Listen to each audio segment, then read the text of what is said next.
Hey everyone, welcome back to DEI After 5. This week, we're taking it way back to season 1, where I spoke to my friend, my colleague, Katrina Jones, about dealing with toxic workplaces. I have been watching what was going on the YouTube channel, what people have been listening to, and that seems to be one week over week that people really want to hear. How do I deal with this? How do I be in an environment, be in a situation that may be a little bit toxic for me, right? How do I start to set some of those boundaries and continue to do the work? So I really wanted to bring this one back because I think that it is so relevant to what is happening right now. And a lot of the work that we are doing at the equity equation is really helping people, especially middle managers, deal with kind of being in that messy middle of how do you kind of maintain even when everything around you seems to be falling apart. So hopefully you will walk away with a few nuggets from this one. And until next time, I'll see you. Take care. Hello, everyone, and welcome to the second episode of DEI After 5. I am so excited about today's conversation because my guest today is my sister friend, Katrina Jones. We are just going to go ahead and jump in and get started. Welcome, Katrina. Hi, thank you, Sacha. Thank you so much for having me today. I'm Oh, my so goodness. excited to be here, so excited to be reunited with you every time we get together. Yes. Well, today we are really talking about, how do you detach from toxic environments? Yeah, We both know what that's about, how that is. yeah, And so really wanted to spend this time kind of talking to you about that experience and some of the things that you were able to do as a practitioner yeah, in this work, because I think that's what makes it so difficult. It's not, it's part of your job, right? Like it's part of your job to try to reach out and speak for those that don't have a voice. But then when you find that that becomes you, it becomes much more difficult. So talk to us a little bit about your experience and some of the things that you learned through that yeah. process. So, I came, and I'll say came back to this idea of detachment. And I say came back because I was first introduced to the principle of detachment, the framework of detachment through Alateen. As a child, there was a loved one that I was very close to who was in recovery, and so I used to go to Alateen. I knew all the steps with Al-Anon, and so it was in this last, I'll say, couple of years where this idea of detachment kept resurfacing in my life. And it came up in a few different ways. First, from a mental health, wellness practitioner that I used to see who suggested this to me one time when we were in session that, I could perhaps just remove myself and not care so deeply about this work. I'm saying work, but it's beyond a current professional title. And I always say this about my work in DEI that it is my life's work, and it's really hard, and it is the most meaningful, most profound work I think that you can do in this life, um, or some of the most. I'll say that. But I when that practitioner initially introduced or reintroduced detachment, and not with that exact language, but just not being so connected, I just immediately rebuffed that because I thought, no, I can't do that, right? Like this work is too important and I don't want to be detached from the work or from my environment. This is more than just a job, and this is more than just a career arc for me. Um, and it planted a seed. That planted a seed where I got to think about, well, hold on, what does that mean, right, for you? And does it have to look exactly like what that practitioner person was suggesting?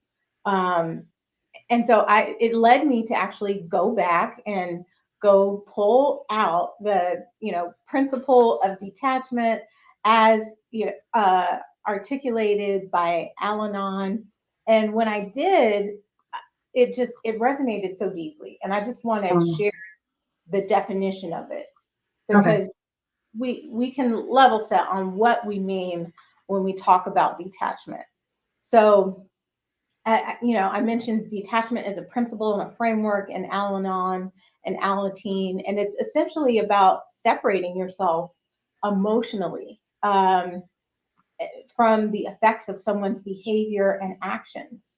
And in particular case, in the way that it's used within Al-Anon spaces, it means separating yourself from the effects of someone's behavior that's affected by alcoholism, right?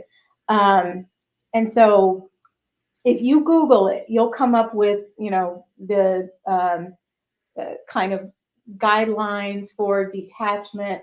But when I read it, I just honestly, I had a spark of genius in thinking about how might this apply to me in separating, yes, from unhealthy environments, after you've left the environment, but also separating even when you're in the environment. That's the piece I wanted to talk to you about, because so many of my clients that are practitioners, that's the big struggle, right? Yeah. Because they feel like in a lot of this work, right, they're not just advocating for others, they're advocating for themselves, Yeah. especially if they're from marginalized communities. And so how do you detach from this work emotionally, right, if you're using those principles, when it's so much a part of who you are? Yes, yes. And that, I think, is, you hit on something that is that is what makes the work so challenging. Like I always say, doing the work while you are the work. So Mm-hmm. this doesn't stop for me when I close my laptop. This is me. This is how I live my life. It is a part of my everyday in terms of, fighting against racism, against sexism, of also navigating racism and sexism on a daily basis in a way that's so loud, right? And sometimes subtle, but often really loud. I mean, we could just look at last week where the murderers of Ahmaud Arbery were found guilty, and that Mm-hmm. was wonderful. And prior to that, a few days or a week prior to that, Kyle Rittenhouse had been found not guilty. And so those are public moments that affect people, and folks are also having these experiences in their everyday life that they're dealing with, and that is beyond. I have to say, it is beyond, because it's hard to separate yourself. I do think with detachment, and what I love about this, as I started to pick it apart and revision it for my life and for myself, is it really made me think about what would life be like for me if I didn't have to deal with the constant specter of racism. Mm. And so, how could I use detachment as a principle, as a framework, to let go of and some of the emotional turmoil, and uh, you know and tumult that comes in dealing with the symptoms of racism? And Yeah. that's, I think, the power is in it. It is in refocusing or focusing exclusively on yourself, on your well-being, on your success, and most importantly, your peace, right? And so, Yeah. which is what the detachment really is about. It is about how you, yes, there is all this stuff that can happen, that happens to you, or it happens in the environment, and how do you sit outside of that? Because Yeah. one of the um, uh, one of the illustrations of detachment says that it's neither kind nor unkind. It requires you to sit without judgment, to see it, right? And that doesn't mean that you don't have a reaction. You might see something, you observe it, you have a feeling about it, you might have an initial judgment, and then you set that aside. And that is what I think will really help and support professionals who are doing this work, especially doing this work when they are the work. Yeah. I mean, what you just said made me think of sometimes you just have to let go, Yeah. right? It doesn't mean that you don't care. No. But something you just have to let go because that anger, frustration, whatever that emotion is, can start to take over and manifest in your body, in certain ways. And we've talked about this a lot, right? Like when I had to detach, like it was truly this emotion of, okay, what do I need in order to acknowledge what has happened, but not hold on to it, not live in that moment. And I think that's the piece that I think a lot of people need to start to realize or recognize in this work is you have to do those things in order to acknowledge and then say, okay, this isn't feeding me well. And so what do I need in order to do that? And so as you think about this in your journey, and we've talked a million times about this. But what were some of the steps that you took to start detaching? Oh gosh. For me, it was being conscious of and shifting. I'll say being conscious of the feeling, the judgment that I was having, and then being intentional about shifting away from it. Right. What I would do would be to stay in the space of the feeling, the judgment, the emotion, and you know cycle through that. So instead of moving to the next, stepping away from it or seeing it and then, stepping outside of it, I just kept cycling through it. And to be clear, it's not a bad thing that happens and that you might do that because it it's something that is so natural for us, especially when you've experienced, paper cuts that have compounded into wounds over time that never heal, right? It is really hard to then step outside and step away from that cycle, that vicious cycle of staying in the feeling, ruminating in it, and staying with that judgment that you've assigned. And there's two things you just said. One, I think we also need to step back and determine or identify what are the things that have caused those cuts. Right?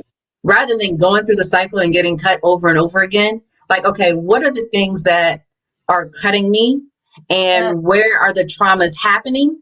And being able to identify also your triggers, right? Like, what are those things? Because I know one of the challenges that I had getting out of a toxic environment was I loved the people that I worked with. And I stayed connected to them. But then my wounds never really healed because that scab was constantly being picked off. Right? You're still in it, right? Cycling. People are coming and saying, "Oh my gosh, you won't believe this latest thing," or "This is a tragic." Like, let me just download and just give you the, news at 5 all the time. And so it's really, and I think the other part that you just hinted at is establishing boundaries. Yeah. So that was part of it too. So step one for me was being intentional about acknowledging what I was feeling, about honoring that feeling, the judgment that I was having, and holding that as a precious gift. And then saying, okay, thank you. I'm going to put you over here now. It's time for you to move, for me to move elsewhere. And so I did that. And the other part of it was establishing boundaries to say, this isn't, for example, this isn't a healthy conversation for me to engage in. I'd love to talk about how you're doing, right? I'd love to talk about, what you're up to. How's your family? And shifting, Yeah. shifting to something else, another topic, and also where you need to setting boundaries about your relationships with people.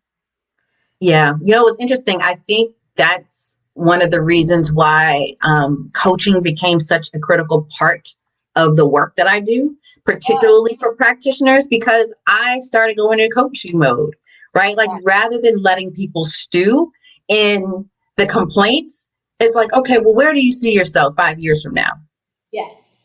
Right. And I would start throwing these questions out that would have them thinking like, okay, wait a minute, did I just go through a session? Because Yes. Oh, yes. you need to move forward. And so I found that I was talking to a lot of practitioners in this coaching method to get them to move forward and to stop that spinning, right? Or at least if it was an iteration, they realized, okay, this isn't where I want to be. So what do I need to do in order to get to, where it is that I want to be? So, you've talked about, setting boundaries and kind of understanding also your limitations too, to some extent of what you can take in. If there was one thing that you wish you would have learned earlier in the process, what would have that been? What would that have been? Oh gosh. We don't have enough time. No. I think the one thing that I wish I would have learned earlier was that I could not. So, part of the reason, and I've now, working within my own business and working with clients and advising and consulting on DEI strategies, programs, and also, leading and facilitating a lot of education, a lot of workshops. And in part of that, one of the things that I've, just become really cognizant of that I wish I had learned earlier was that I am not a vessel for someone else's, I can't. And yes, I've got tremendous expertise. I've got a very unique and special skill set. It's what makes me so, great at my work, and especially working with clients who are ready to do this work. And I can't be a vessel for somebody else's journey. And I think there is often a tendency, right? You want to save, you want to help, you want to support, you want to empower people, you want to um, you've got your superhero cape on all the time. And I just really had to recognize that I cannot be a vessel for someone else's anti-racism journey or their recovery from racism, and the other isms that they're experiencing. That I could certainly provide expertise. I can provide, counseling, advising, coaching, but I was not responsible for their failure or their success in that journey, or for any aspect of that journey. Yeah. I think I'm taking that in because I think that was a lesson that I had to learn. I also had to learn that, and I learned this early on, but not everyone is in the same place in their journey. And so I always describe it as, practitioners, a lot of practitioners, not all practitioners, are what I would call, at that PhD level, right, of this work. Yes. And we have to realize that there are some folks that are still in pre-K. Yes. That may have higher titles, Yeah. This is the very beginning of their journey. Like they're just now at Sesame Street learning their alphabet, right? Like they're learning what is Yeah. D, what is E, what is I. And I had to kind of get through that frustration of Yeah. understanding that not everyone is at the same place in this journey, and knowing who I could work with, what part of the journey was best for me to work with. Oh yeah.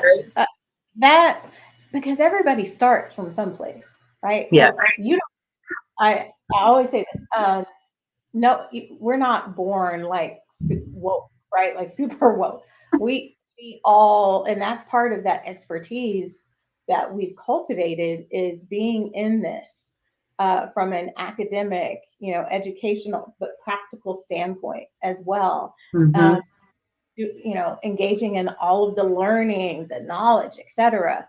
And there's no end point to the journey. It's not that you get to a certain spot and you say, okay, I'm done. I'm Yep. C level, right? Like I got my doctorate, I'm good. No. You are always learning.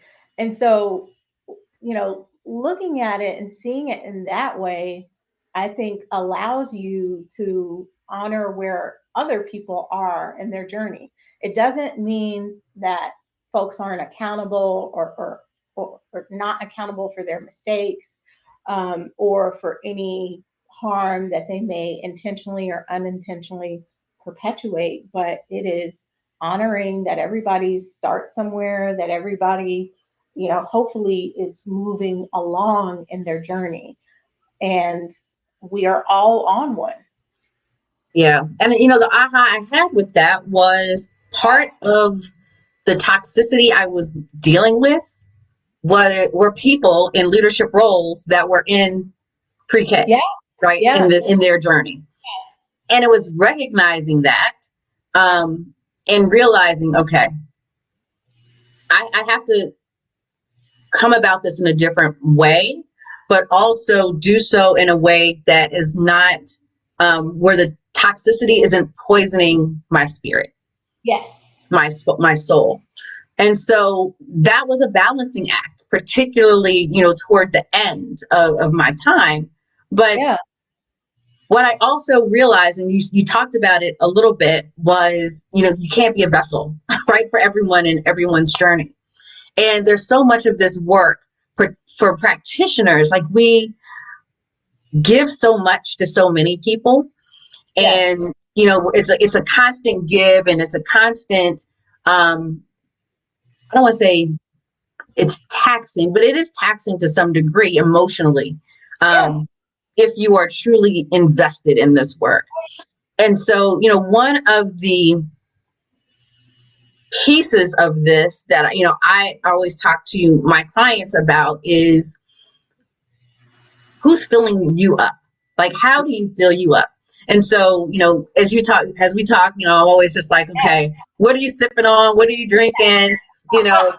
And today I have coconut water because Hydrate, like, yes, that is hydrate. ultimate refuel.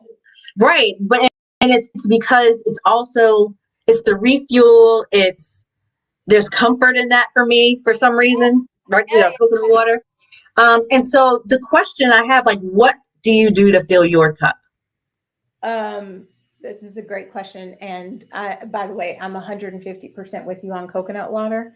Like when I drink water, and that's what's in my cup today. I have water with a splash of lemon because after lots of eating and drinking last week, like I just want to be Detox. healthy. Be healthy. Like my 5-year-old says, be healthy, flush things out. And coconut water also is like fulfilling on a whole other level. Every time I drink coconut water, it feels like love. That's what it feels like. Like love is going into my Yes. body. I think for me, the way that I have refilled and tended to I'll call it tended to my garden. That's what it is really investing in lots of therapy, investing in healthcare, honestly, going to the different doctors and making sure that I'm also, between therapy, general practitioner, between other doctors, that I'm really taking care of my physical health as well as my mental health. And part of that also has given me tools, right, where I'm more conscientious about what I'm feeling, what is surfacing for me, what it might be connected to. Yeah. Often connected to something from your past, from your childhood. So being able to see those things more Mm-hmm. clear has been incredible, honestly. And then, aside from just recognizing what I'm feeling, eh, through those different experiences, it's, for me, it's also about doing things, engaging in different, and it's little things. It's not like, okay, I make sure I go to the gym 5 days a week. I would love to do that. But the way that my sleep is set up, it just does not, Right. it does not come Right. together. But it's, Yeah. it's little things like I will go walk in the grass, Mm. because it literally helps ground me, and it is healing. It does something to me, spiritually, mentally, to feel the grass and the ground under my feet. And so sometimes I'll just go, take a few minutes, and I just go walk around barefoot. I go Love run it. out and go get the nail barefoot, because it's grounding. It's a reminder Mm. to me, of that I'm connected to the earth, right? That there's something much bigger than me. You just So, reminded me, like I used to do that as a kid all the time. oh I would yeah, just go outside, or like there was this one little spot of the yard that was always just muddy. yes, And I just loved to play in that, even as a teen, would just yeah, love to squish my yes. toes in the mud. And my mom was like, really? Like, Oh, like I'm loved a it. country girl at heart, and I had to remember that, right? Like, yeah, I used to do the same thing. I'd be walking around barefoot as a child, as a teen, all the time. I never wore shoes outside because, like, Yeah. why? Right? And it felt good. And that's all I knew as a child was, this feels good, right? Like, this is, I don't know why, but it feels good. So sometimes you just have to return to that of And doing, that's why one of the main questions I always ask my clients is what brings you joy? Like, and it's not about work. It's just yes, those little things. It's those little things that that make you smile, that you just love. Like a random one for me is I love jumbo marshmallows. yes. Like, don't ask me why, but I will eat like a whole bag of them and just be in my happy place. But we, But it we, we, reminds me of my childhood, right? yeah, I love toasted marshmallows, and it's one of my favorite. Like, oh, we have a guest. I'm toasting marshmallows. We also have a little fire. Yes. Oh, that See, gooiness. So it yes, yes, what brings you joy, what brings you peace, and yeah, focus on that. If it's, you find time to take a longer shower, a meditation. And for me, the trick is consistency, because I'll yeah, do it when I find myself in a hard spot. And I think the one of the other things that I've learned is I can't just pivot when I'm in a hard spot into all of these practices suddenly, because then I'm just throwing yeah, everything kind of at my systems, right? Like, take this yeah. meditation, take this walk in the grass, take this therapy session. But I need to for meditation, for instance, to be a regular practice. And so I would find ways to, I'm taking my meditation in the shower, right? Nobody said Mm, be seated in a chair or right. anything like that. I, taking a 5 minute, 10-minute walk with my dog, just all that. These are things that you have to have some consistency with, and figure out what is the one thing that you want to be more consistent with, and just give yourself that time. Yeah, that's your you time, right? Yeah. Yeah. That's your time. So, Katrina, where could people find you? So you can find me, my website, equityequationplus.com. So you can find me on my website, equityequationplus.com. You can also find me, my website is still in the process What, of. equity inclusion? Sorry, thank you. I Sorry, was like, wait a minute. right, sorry. And it's We're because connected. We're connected. yes, it's because I'm looking at it's equity. Thank you, equityinclusion.com. You can also find me, and please sign up for updates to be on the mailing list. I am launching my website in early 2022, and would love for you to be part of this community. So please go to equityinclusion.com, sign up to receive updates. You'll be on the mailing list. You'll be notified as soon as the site goes live. Of course, you can find me on LinkedIn and on Twitter. And if you're looking for a diversity, equity, and inclusion advisor, consultant, someone who can also facilitate education and learning, you can find me again on equityinclusion.com, on LinkedIn, but please get in touch. I'd love to work with you. Yay! Thank you so much, Katrina, for joining me for this episode. This has been absolutely phenomenal. We could go on for hours because we have gone on for hours before. So thank you so much for joining us. And I just want to thank the audience. Thank you all for joining us as well, too. And we look forward to seeing you in our next episode. Have a good one.